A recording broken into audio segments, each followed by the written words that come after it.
Haryana diary में आप सभी का स्वागत है। सीएम नायब सिंह सैनी की बात करते हैं, जो कि करनाल आज पहुंचे। करनाल में तिरंगा यात्रा निकाली गई और सीएम नायब सिंह सैनी ने तिरंगा यात्रा में शिरकत की। रामलीला मैदान से जो है इस यात्रा की शुरुआत हुई। साथ ही आपको बता दें कि सनातन धर्म मंदिर में सीएम नायब सिंह सैनी नतमस्तक हुए। सीएम सैनी ने स्वतंत्रता सेनानियों को भी याद किया।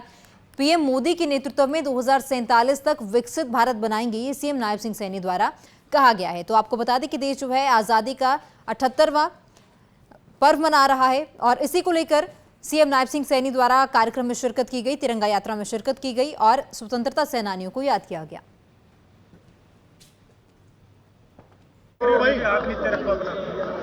करनाल निवासियों को, हरियाणा प्रदेश वासियों को, देशवासियों को जो आदरणीय प्रधानमंत्री जी का एक आह्वान था कि हर घर तिरंगा, तिरंगा यात्राएं आज पूरे देश के अंदर निकल रही हैं। हमारे हरियाणा प्रदेश के अंदर भी हमारे सभी मंत्रीगण, सभी पार्टी के पदाधिकारीगण, सभी हमारे विधायकगण अपने अपने क्षेत्रों में भव्य और दिव्य तिरंगा यात्राएं निकाल रहे हैं।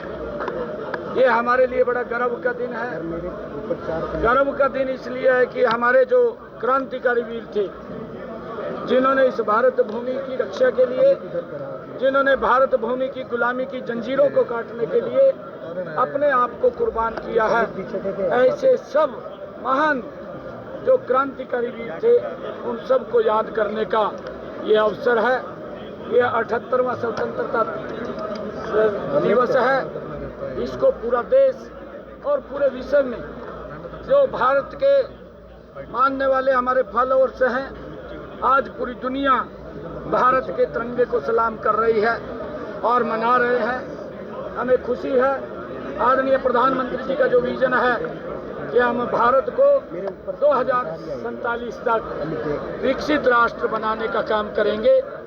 ऐसे अवसरों के ऊपर, क्योंकि जो हमारे क्रांतिकारी वीर थे, जो हमारे क्रांतिकारी वीरों ने सपना देखा था, उन्होंने ये सपना देखा था कि हमारा देश कैसा होना चाहिए, उनके सपनों का भारत बने और उनके सपनों का भारत बनाने का संकल्प ये आदरणीय नरेंद्र मोदी जी ने दिया है।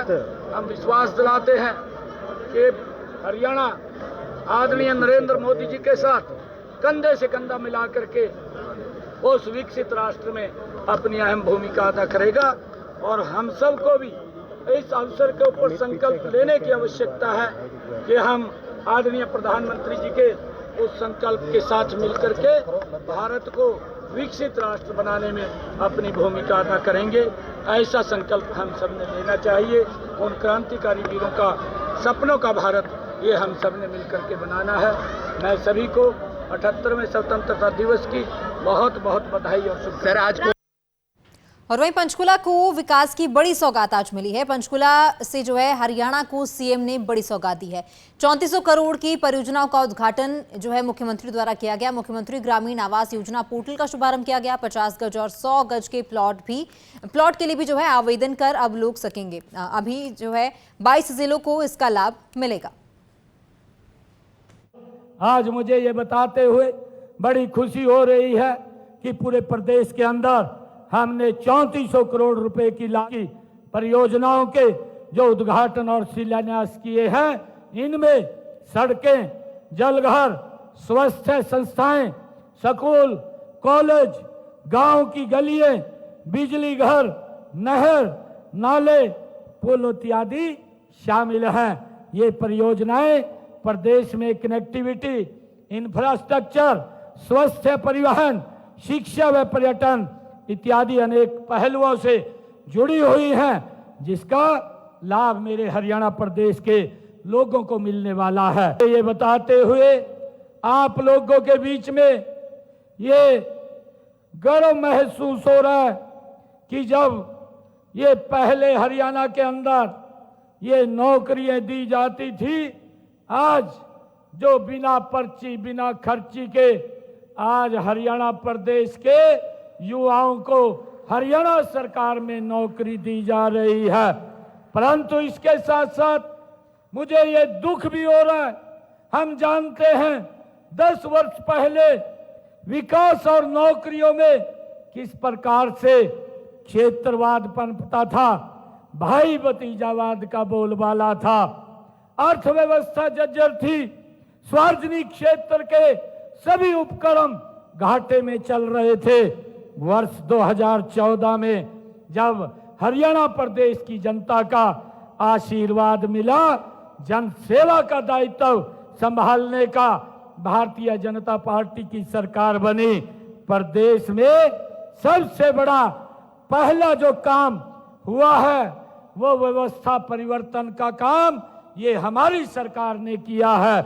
इसके लिए मुझे बड़ा गर्व है। ये बताते हुए खुशी हो रही है कि हमने दूसरा बड़ा काम योग्यता के आधार पर युवाओं को नौकरी प्रदान करने का ये कार्य किया है। मैं आपको याद होगा कि पिछली सरकारों में कैसे लिस्टें जारी होती थी।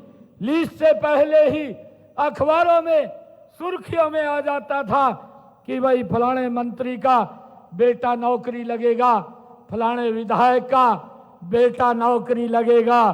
परंतु आज जो लिस्टें छपती हैं, जब परिणाम जारी होते हैं तो अखबारों की सुर्खियों में ये बात छपती है कि उसमें लिखा होता है कि आज फला मजदूर का बेटा हरियाणा सरकार में SCS अधिकारी लग गया है। आज उस रेडी फड़ी वाले का, रिक्शा चालक का बेटा आज हरियाणा सरकार में पुलिस में इंस्पेक्टर लग गया है। ये बातें आज इन 10 वर्षों में हमें अखबारों में लिखने को, भाइयों, देखने को मिल रही है। परंतु उनकी सरकारों में किस प्रकार से युवाओं के साथ भेदभाव होता था, आज मुझे ये बताते हुए बड़ी खुशी हो रही है आप लोगों के बीच में कि उनके माता पिता से ज्यादा मुझे खुशी हो रही है। लोगों से ये पूछना चाहता हूँ, क्या आप अपनी योग्यता मेरिट के आधार पर सफल हुए हैं या आप खर्ची पर्ची से आए हैं? मैं आप लोगों से इस बात के लिए पूछना चाहता हूँ। इतनी भारी संख्या में मैंने कहा है 3878 हमारे युवा आज यहाँ पर बैठे हैं। एक भी बच्चे का 5 पैसे कहीं किसी को देना नहीं पड़ा, किसी के चक्कर नहीं काटने पड़े। आज आप खुल करके इस बात को पूरे प्रदेश के अंदर जो लोग इस बात का दुष्प्रचार कर रहे हैं कि भाइयों कि यहाँ पर भ्रष्टाचार हो रहा है, उसका जवाब देने का काम आज हमारा जो ये युवा यहाँ पर आया है, आपने खुल करके इस बात के बारे में भाइयों हरियाणा प्रदेश के अंदर चर्चा करनी है। और इसी के साथ हरियाणा डायरी में बस इतना ही। आप देखते रहिए डेली पोस्ट पंजाब हरियाणा हिमाचल। नमस्कार।